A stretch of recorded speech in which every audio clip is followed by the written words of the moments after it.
I welcome you all in today's class and topic for discussion today in this class is component of government budget.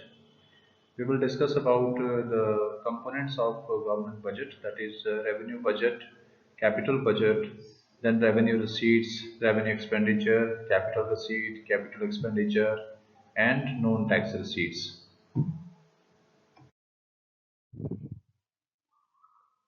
So next topic is component of government budget कि government budget का जो structure है वो कैसा है, कैसे government budget बनता है, उसके कंपोनेंट क्या क्या हैं, उसके बारे में हम यहाँ पे डिस्कस करेंगे। तो पहला जो कंपोनेंट है वो है रेवेन्यू बजट। रेवेन्यू बजट का मतलब है कि इसको हम दो हिस्सों में डिवाइड करते हैं, क्योंकि कोई भी बजट हो तो उसके दो हिस्से होते हैं, एक तो रिसीट होता है और दूसरा एक्सपेंडिचर होता है। वैसे ही आपका जो रेवेन्यू एक्सपेंडिचर है इसको भी दो हिस्सों में डिवाइड करते हैं, एक तो रेवेन्यू रिसीट है और दूसरा रेवेन्यू एक्सपेंडिचर है। तो इसको हम आगे चलकर जो है वो डिटेल में डिस्कस करेंगे। And next component is capital budget.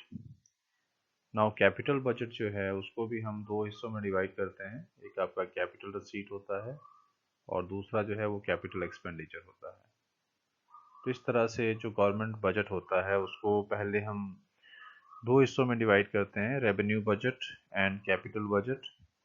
और फर्दर रेवेन्यू बजट के भी दो कंपोनेंट हैं, revenue receipt and revenue expenditure. And capital budget को भी हम दो हिस्सों में डिवाइड करते हैं, capital receipt and capital expenditure.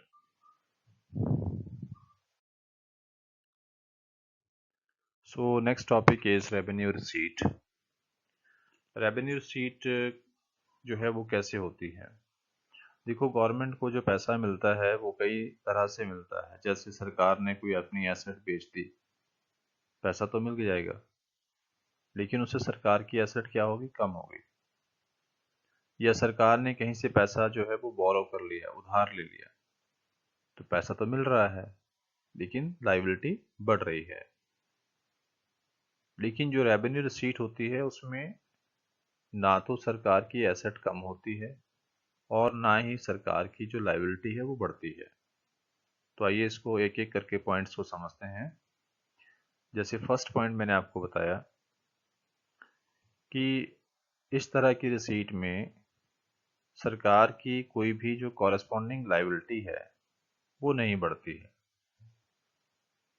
सरकार को रिसीट हो रही है, पैसा मिल रहा है, इनकम हो रही है, लेकिन उसके बदले में कोई भी लायबिलिटी खड़ी नहीं हो रही है। सरकार को उसके बदले में कुछ वापस नहीं करना है।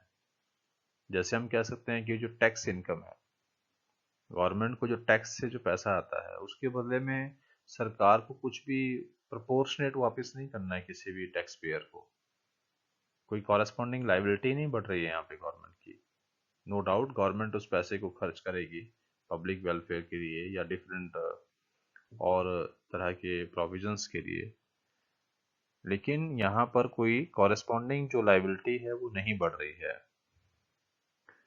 Next point is it do not cause any reduction in the asset of the government.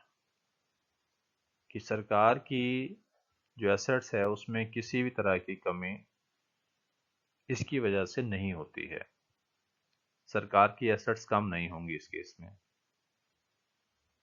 तो in other words what we can say about this, it neither creates a liability nor reduces any asset। तो हम कैसे पहचान करेंगे revenue receipt की कि ये revenue receipt है? तो रेवेन्यू रिसीट ऐसी रिसीट है कि जिसमें ना तो सरकार की लायबिलिटी बढ़ रही है और ना ही सरकार की एसेट कम हो रही है। तो इस तरह से हम इसको पहचान सकते हैं कि ये रेवेन्यू रिसीट है या नहीं है। तो रेवेन्यू रिसीट के अगर हम एग्जांपल्स की बात करें तो इसमें दोनों ही तरह की रिसीट हैं। एक तो टैक्स रिसीट्स हैं और दूसरा आपका नॉन टैक्स रिसीट्स है। जैसा मैंने अभी कहा कि टैक्स से जो सरकार को पैसा मिलता है उससे ना तो सरकार की कोई लाइबिलिटी बढ़ रही है और ना ही सरकार की कोई एसेट कम हो रही है। तो टैक्स रिसीट जो है, डिफरेंट टाइप ऑफ टैक्सेस जो सरकार को मिलते हैं, उससे होने वाली जो इनकम है या रिसीट है, वो एक तरह से रेवेन्यू रिसीट है। इसी तरह से बहुत सारे नॉन टैक्स रिसीट्स भी हैं, जैसे एग्जाम्पल के लिए फीस एंड फाइन्स हैं। सरकार डिफरेंट टाइप ऑफ फीस जो है अलग अलग डिपार्टमेंट्स के थ्रू इकट्ठा करती है।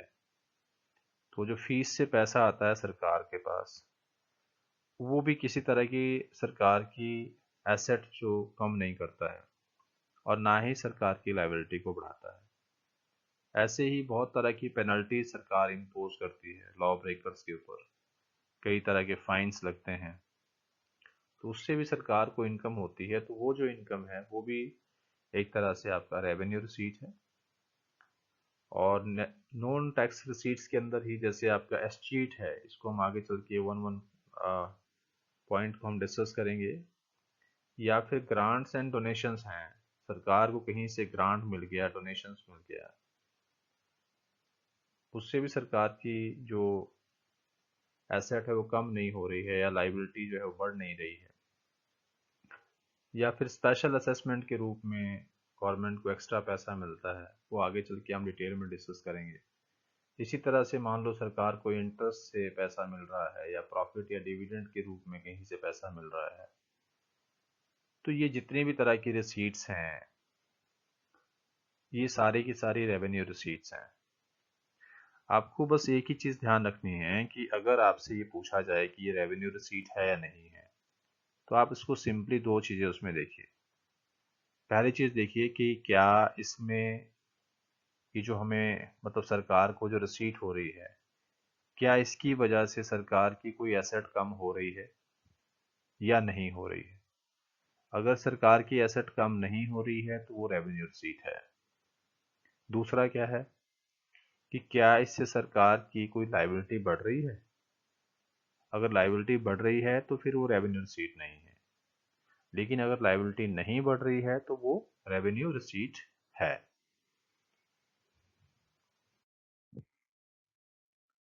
So next component is non tax receipt. Non tax receipt में कई तरह की रिसीट हैं सरकार के पास। मतलब नॉन टैक्स रिसीट जो है वो कई तरह की हेडिंग्स में हमें प्राप्त होती है। जैसे फीस के रूप में जो रिसीट प्राप्त होती है, बहुत तरह की फीस है जिसको सरकार कलेक्ट करती है। रजिस्ट्रेशन फीस है, या फिर birth and death registration fees है, और इसी तरह से पासपोर्ट फीस है, या फिर कोर्ट की फीस है, और भी different type of fees amount होता है जो सरकार जो है वो कलेक्ट करती है। Next point is fines. तो सरकार जो है वो जो लॉ ब्रेकर हैं उनके ऊपर कई तरह की पेनल्टीज इम्पोज करती है, फाइन लगाती है। तो फाइन से भी सरकार को जो है वो रेवेन्यू जनरेट होता है, इनकम सरकार को प्राप्त होती है। And next component is escheat. तो एस्चीट का क्या मतलब होता है। एस्चीट का मतलब है, कई बार आप देखते हैं कि कोई भी व्यक्ति है, उसके पास अच्छी खासी प्रॉपर्टी है, लेकिन उसका कोई आगे कोई संतान नहीं है, कोई बच्चा नहीं है, कोई अडॉप्टेड भी नहीं है, और उसने किसी को अपना एक तरह से उत्तराधिकारी भी जो है वो नहीं बनाया है कि उसके बाद ये प्रॉपर्टी किसको मिलेगी। तो इस तरह की जो भी प्रॉपर्टीज़ हैं, these all properties belong to the government. तो सरकार जो है उस तरह की प्रॉपर्टीज से भी रेवेन्यू जनरेट करती है। Next point is special assessment. तो स्पेशल असेसमेंट का मतलब है, कई बार आप देखते हैं कि अचानक जो है किसी एरिया में डेवलपमेंट होता है ड्यू टू एनी प्रोजेक्ट। तो उस एरिया में सरकार बहुत तरह की जो एक फैसिलिटीज़ हैं वो प्रोवाइड करती है, क्योंकि अचानक उस एरिया में डेवलपमेंट हो रहा है। जैसे मान लीजिए स्ट्रीट लाइट लग रही है, रोड्स बन रहे हैं, सीवरेज डल रहा है, या और भी किसी तरह का जो डेवलपमेंट के काम उस एरिया में हो रहे हैं, तो सरकार वहाँ पे क्या करती है कि वहाँ जिसकी भी ज़मीन है उनसे एक तरह से स्पेशल तरह के जो टैक्सेस हैं वो वसूले जाते हैं, या उस एरिया में जो लोग हैं, जो भी वहाँ रहता है, जिनको भी उन सुविधाओं का फ़ायदा मिलने वाला है या जिनकी प्रॉपर्टी का रेट वहाँ पर बढ़ने वाला है, उनसे जो है वो सरकार एक स्पेशल टैक्स वसूलती है, जिसको हम स्पेशल असेसमेंट कहते हैं, उस डेवलपमेंट के बदले। And next point is income जो सरकार को और प्राप्त होती है वो मिलती है सरकार को इनकम फ्रॉम पब्लिक एंटरप्राइजेस। जैसे आप जानते हैं सरकार ने कि बहुत सारे एंटरप्राइजेस हैं जिनको सरकार मैनेज करती है, ऑपरेट करती है, कंट्रोल करती है, जिसको हम सरकारी उद्योग भी कहते हैं। तो इससे भी सरकार को इनकम जनरेट होती है, वो भी सरकार का एक तरह का नॉन टैक्स रिसीट ही होता है। And next point is income from sale of spectrum like 3G 4G। जैसे टेलीकम्युनिकेशन में आपने ये सुना है, बार बार ये वर्ड्स आप देखते हैं, मोबाइल्स के लिए भी, नेटवर्क के लिए हम बोलते हैं ये 3G का है या ये 4G का है। तो ये बढ़ रहा है स्पेक्ट्रम जो होते हैं, जैसे अभी कुछ कंट्रीज में 5G भी आ गया है। तो जैसे मान लो कल को इंडिया में भी 5G आता है, जब भी आता है, तो उसको यूज़ करने की परमिशन तो गवर्नमेंट देगी ना अलग अलग कंपनीज को, और तो एक तरह से उसका लाइसेंस बेचा जाएगा वो स्पेक्ट्रम का, उसको यूज़ करने का। तो उससे भी सरकार को जो है वो काफ़ी सारी इनकम सरकार को मिलती है, तो वो भी एक तरह से सरकार का सोर्स ऑफ रेवेन्यू है। And last point in this component is grant and donations. तो गवर्नमेंट को जो है वो डिफरेंट सोर्सेज से ग्रांट्स भी मिलती हैं टाइम टू टाइम, कई तरह की डोनेशंस भी मिलती हैं, तो वो भी एक तरह से सरकार की जो इनकम है उसको हम नॉन टैक्स रिसीट में ही उसको हम डिवाइड करते हैं। So next component is capital receipts, कि सरकार के पास जो कैपिटल रिसीट्स आती हैं वो किस किस तरह से आती हैं। सो सबसे पहले इसको हम कैसे आइडेंटिफाई करेंगे कि ये कैपिटल रिसीट है नहीं है। तो कैपिटल रिसीट को आइडेंटिफाई करने के लिए पहला इसका जो पहचान है वो ये है कि इसकी वजह से it creates a liability for the government, कि जो कैपिटल रिसीट है उसकी वजह से सरकार की लायबिलिटी में वृद्धि होती है, सरकार का दायित्व बढ़ जाता है, लायबिलिटी बढ़ेगी। जैसे एग्जांपल के लिए सरकार ने कहीं से पैसा उधार ले लिया, आरबीआई से ले लिया, पब्लिक से ले लिया, या किसी फॉरेन कंट्री से ले लिया, तो पैसा तो मिल रहा है, रिसीट तो आ रही है गवर्नमेंट के पास, लेकिन उसकी वजह से क्या हो रहा है कि सरकार की लायबिलिटी जो है वो इंक्रीज हो रही है, सरकार को वापस भी तो करना है ना, तो सरकार की जो लायबिलिटी है वो बढ़ रही है इस केस में। और दूसरा क्या है कि इसकी वजह से रिडक्शन होता है इसमें asset of government, it causes reduction in the asset of the government, कि सरकार के पास जो एसेट्स हैं उसमें कमी आती है। जैसे मान लीजिए सरकार ने अपनी कोई एसेट बेच दी, अब उससे पैसा तो मिल रहा है सरकार को, रिसीट तो आ रही है, लेकिन साथ में एसेट भी तो कम हो रही है। सरकार ने अपनी कोई प्रॉपर्टी बेच दी, कोई फर्म बेच दी प्राइवेट सेक्टर को, तो नो डाउट उसको पैसा मिलेगा, लेकिन साथ में एसेट भी तो कम होगी। सो इसको अगर हम एक तरह से सम अप करें तो इसको हम क्या कह सकते हैं कि कैपिटल रिसीट जो है ये दो कामों में से एक जरूर करती है। क्या? आइदर क्रिएट लायबिलिटी, कि या तो इसकी वजह से लायबिलिटी बढ़ती है, या फिर reduces asset of the government, कि या फिर इसकी वजह से क्या होता है सरकार की जो एसेट है उसमें कमी आती है। दोनों चीज़ों में से एक जरूर होगा, या तो सरकार की लायबिलिटी बढ़ेगी या फिर सरकार की जो एसेट्स हैं उसमें कमी आएगी। तो जैसे एग्जाम्पल के लिए अगर हम बात करें डिसइन्वेस्टमेंट बाय द गवर्नमेंट, कि सरकार जो है वो डिसइन्वेस्टमेंट कर रही है। डिसइन्वेस्टमेंट का मतलब है कि सरकार अपने एसेट्स को प्राइवेट सेक्टर को बेच रही है, उसको फुली मतलब पूरी की पूरी एसेट बेच रही है, या उसमें उसका कुछ शेयर बेच रही है, तो भी सरकार को जो है रेवेन्यू जनरेट होता है, सरकार को पैसा मिलता है, रिसीट होती है। तो ये जो रिसीट है ये क्या है? कैपिटल रिसीट है। क्योंकि डिसइन्वेस्टमेंट का मतलब ही सीधा ये है कि सरकार की एसेट यहाँ पे कम हो रही है, तो this is called your capital receipt. इसी तरह से एक और एग्जांपल के तौर पे हम ले सकते हैं, जिस तरह से loan taken by the government. सरकार ने कहीं से भी लोन लिया है, जैसा मैंने अभी आपको बताया, उससे भी क्या है, गवर्नमेंट की जो लायबिलिटी वो बढ़ रही है। तो ये भी क्या है, this is also called a capital receipt, क्योंकि इससे क्या हो रहा है, गवर्नमेंट की जो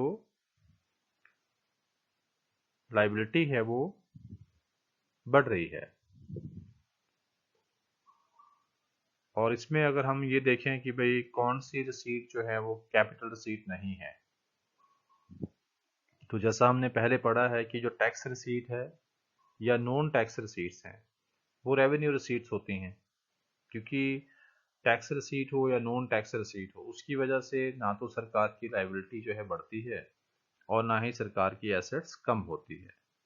इसलिए जो टैक्स के रूप में रिसीट होती है या नॉन टैक्स रिसीट्स में अलग अलग हेडिंग्स मैंने आपको अभी बताए, वो सारी की सारी जो है हैं वो सिर्फ रेवेन्यू रिसीट्स होती हैं, और इसका मतलब है वो कैपिटल रिसीट्स नहीं है।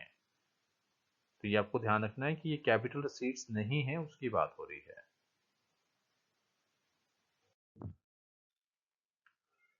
So let us understand about the revenue expenditure.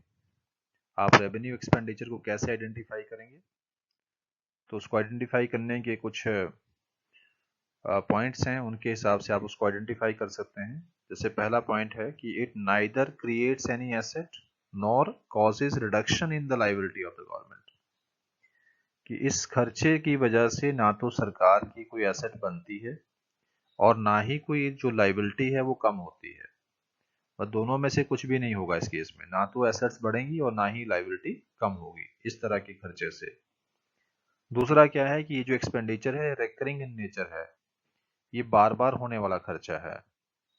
ऐसा नहीं कि एक बार खर्चा कर दिया तो वो खत्म हो जाएगा, नहीं, वो हर महीने होगा, रेगुलरली होगा, रिकरिंग इन नेचर है। और दूसरी चीज क्या है कि ये जो खर्चा है ये नॉर्मल फंक्शनिंग ऑफ गवर्नमेंट पे खर्च होता है। सरकार की नॉर्मल फंक्शनिंग पे जो खर्चा होता है उसको भी हम रेवेन्यू एक्सपेंडिचर कहते हैं। और इसके बहुत सारे एग्जांपल्स हैं, जैसे salaries paid by the government है, पेंशन है, इंटरेस्ट है, ये और भी बहुत सारे यहाँ दिए हुए हैं। उन सबको हम क्या बोलेंगे? Revenue expenditure. और उसमें साथ में कुछ खर्चे ऐसे ही बताए हैं कि जो आपके रेवेन्यू एक्सपेंडिचर नहीं है। So let us discuss it one by one.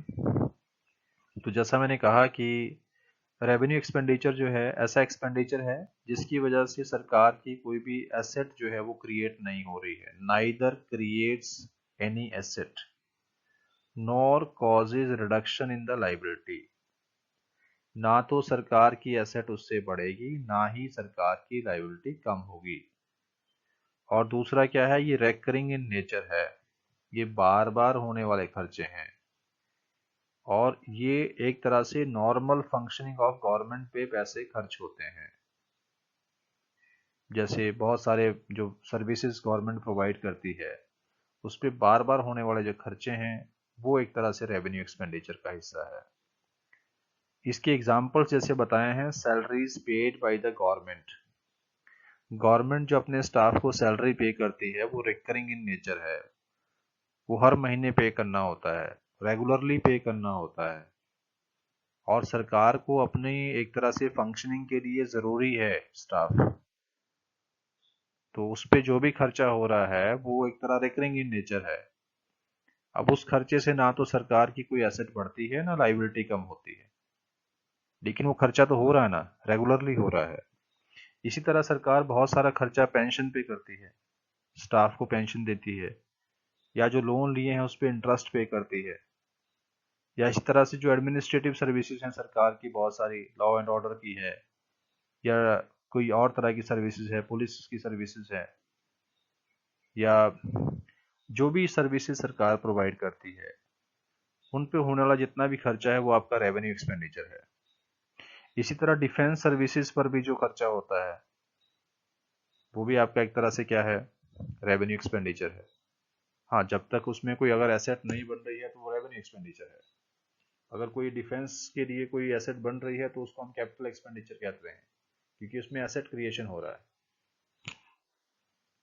इसी तरह से जो आपका हेल्थ सर्विसेज है, हेल्थ सर्विसेज पर जो खर्चा हो रहा है वो भी बार बार होता है। हॉस्पिटल्स में जो भी खर्चा हो रहा है, लोगों की हेल्थ पे जो खर्चा हो रहा है, रिकरिंग इन नेचर है, वो बार बार होने वाला खर्चा है। इसी तरह से जो ग्रांट्स टू स्टेट्स हैं, अलग अलग राज्यों को जो ग्रांट्स दी जाती है, वो भी क्या है, रेवेन्यू एक्सपेंडिचर है। तो ये सभी खर्चे एक तरह से क्या है, रेवेन्यू एक्सपेंडिचर है। तो आप एक चीज इसमें कॉमन देखेंगे, जितने भी मैंने हेडिंग्स बताए हैं, कि ना तो इससे सरकार की कोई एसेट बढ़ रही है इन खर्चों की वजह से, और ना ही कोई लाइबिलिटी कम हो रही है। तो जब भी आपसे ये कहा जाए कि बताइए कि ये रेवेन्यू एक्सपेंडिचर है या कैपिटल एक्सपेंडिचर है, तो बस आपको ये देखना है कि क्या इसकी वजह से कोई एसेट बढ़ रही है या कोई लाइबिलिटी कम हो रही है। अगर दोनों ही नहीं हो रहा है इस केस में, तो फिर वो रेवेन्यू एक्सपेंडिचर है। अच्छा, कुछ एग्जांपल ऐसे भी ले लेते हैं जिसको हम रेवेन्यू एक्सपेंडिचर के रूप में नहीं मानते हैं, मतलब वो रेवेन्यू एक्सपेंडिचर नहीं है, खर्चा तो है सरकार का। जैसे सरकार ने मेट्रो प्रोजेक्ट पर पैसा लगाया, जैसे दिल्ली में मेट्रो है, मुंबई में है, तो metro stations different different states में या मेट्रो सिटीज के अंदर है। अब मेट्रो पे जो खर्चा हुआ है, हजारों करोड़ रुपए का खर्चा होता है, सरकार ही खर्चा करती है। लेकिन क्या ये रेवेन्यू एक्सपेंडिचर है? नहीं, क्योंकि जो मेट्रो बना है उस पे सरकार ने जो पैसा खर्च किया है, जो एक तरह से मेट्रो रेलवे लाइन की मैं बात कर रहा हूँ, कि मेट्रो रेल है, उस पे सरकार ने जो उस प्रोजेक्ट पे पैसा खर्च किया है, तो उससे तो सरकार की एसेट बनी ना, वो तो सरकार की एसेट है, इसलिए वो रेवेन्यू एक्सपेंडिचर नहीं हो सकता, क्योंकि यहाँ पे एसेट बढ़ रही है। इसी तरह सरकार जो है किसी और तरह के इंफ्रास्ट्रक्चर पे पैसा खर्च कर रही है, रोड्स बना रही है, ब्रिजेस बना रही है या टेलीकम्युनिकेशन पे पैसा खर्च हो रहा है, बिल्डिंग कंस्ट्रक्शन हो रहा है, किसी भी तरह का खर्चा जिससे कोई एसेट बन रही है, वो आपका रेवेन्यू एक्सपेंडिचर नहीं हो सकता। इसलिए ये जो कुछ एग्जाम्पल अभी शेयर कर रहा हूँ, ये ऐसे एग्जाम्पल हैं जो रेवेन्यू एक्सपेंडिचर नहीं है। इसी तरह से अगर हम बात करें रीपेमेंट ऑफ बोरोइंग, कि सरकार ने पैसा बोरो किया है अलग अलग सोर्सेज से, मान लीजिए पैसा बोरो किया आरबीआई से, पब्लिक से पैसा बोरो किया, या किसी फॉरेन गवर्नमेंट से किया, कहीं से भी किया, जब सरकार उस पैसे को वापस करती है तो खर्चा तो हो रहा है ना। वो क्या है? This is your capital expenditure, क्योंकि उसमें आपकी एसेट कम हो रही है। तो जब भी किसी एक्सपेंडिचर से आपका कोई एसेट जो है वो बढ़ रहा है गवर्नमेंट का, या लाइबिलिटी जो है वो कम हो रही है, तो वो रेवेन्यू एक्सपेंडिचर नहीं है, ये ध्यान रखना है। Next type of expenditure is capital expenditure. How we will identify that it is capital expenditure? तो कैपिटल एक्सपेंडिचर जो है उसको पहचानते हैं, तो कैसे इसको पहचानते हैं कि it either creates any asset और it reduces the liability of the government, कि या तो इससे सरकार की कोई एसेट बढ़ती है या उसकी लाइबिलिटी कम होती है। और दूसरा पॉइंट क्या है कि it is non recurring in nature, ये बार बार होने वाला खर्चा नहीं है, ये ऐसा खर्चा नहीं है जो बार बार होता रहेगा, मतलब जैसे सैलरीज पे बार बार पैसा खर्च होता है, इस तरह का खर्चा ये नहीं होता है। और नेक्स्ट पॉइंट आपका है कि इस खर्चे की वजह से क्या होता है, सरकार का जो ये जो खर्चा होता है, इसकी वजह से एक तरह से कैपिटल स्टॉक बढ़ता है इकोनॉमी के अंदर, it adds to the capital stock of economy. सरकार के पास जो एक तरह से स्टॉक ऑफ कैपिटल है, या इकोनॉमी के पास जो एक तरह स्टॉक ऑफ कैपिटल है, वो बढ़ता है। और इसमें अगर हम एग्जाम्पल्स की बात करें तो कौन कौन से एग्जाम्पल्स इसमें हम ले सकते हैं।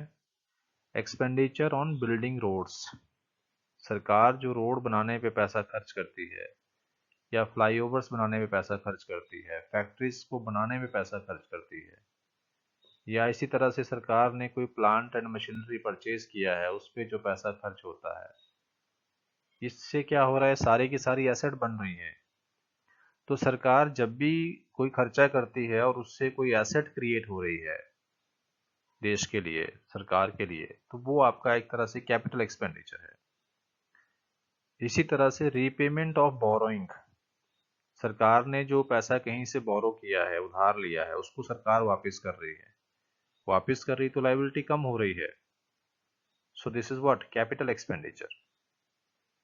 एंड सिमिलरली, जैसे अभी भी पिछले टॉपिक में भी हमने डिस्कस किया था कि एक्सपेंडिचर ऑन मेट्रो है, सरकार ने मेट्रो पे खर्च किया पैसा, या एयरलाइंस को बनाने में पैसा खर्च किया, वो भी क्या है, एक एसेट क्रिएशन ही तो है।